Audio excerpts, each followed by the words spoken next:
Le sang des Bistanclax, ça se passe à Lyon en 1920. Il y a 2 femmes assez âgées qui viennent d'être retrouvées assassinées, apparemment torturées. Et donc le commissaire Colvert est chargé de résoudre l'enquête. Qui est le commissaire Colvert? C'est le commissaire qui est en charge du tout nouveau laboratoire de police scientifique.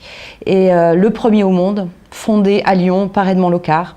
Donc il va être chargé de résoudre cette enquête, ces 2 enquêtes. En fait, il est chargé de résoudre une des enquêtes et les brigades du Tigre sont chargées de résoudre la seconde enquête. Mais lui, très tôt, très vite, il comprend que les 2 crimes sont liés et il se dit « est-ce qu'on n'aurait pas affaire à un tueur en série ?»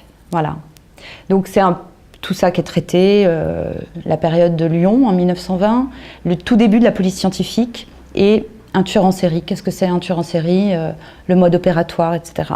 Le sang des Bistanclax, c'est aussi l'occasion de relater ce premier laboratoire de police scientifique au monde qui avait été fondé avant la guerre, mais j'expliquerai peut-être pourquoi moi j'ai choisi de placer mon intrigue en 1920.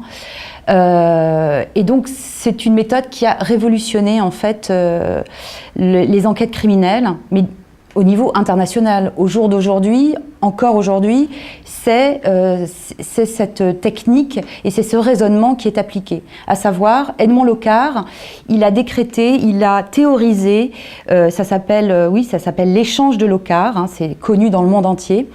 Il a dit, donc c'était un scientifique, hein, et il a dit tout homme qui est dans un endroit emporte des particules de cet endroit sur lui, des particules minimes, que ce soit des poussières, des résidus, des choses comme ça, mais aussi en laisse. On laisse, d'ailleurs qu'on soit un criminel ou pas, on laisse, moi je laisse un poil, là je laisse un cheveu qui tombe sur la moquette, etc.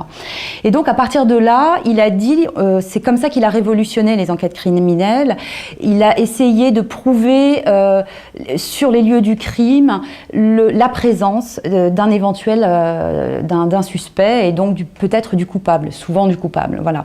Donc c'était ça a été le chamboulement du début du XXe siècle dans la police, ces laboratoires. Ce premier, c'était le seul d'ailleurs hein, au monde en 1920. Par rapport aux brigades du Tigre, le laboratoire qu'a créé Edmond Locard et dont je me suis totalement inspirée, hein, puisque c'est vrai que ce laboratoire a été fondé donc à Lyon, dans les combles du palais de justice. Donc moi j'ai essayé de recréer toute cette ambiance. Et les brigades du Tigre, leur technique, eux, c'était les aveux.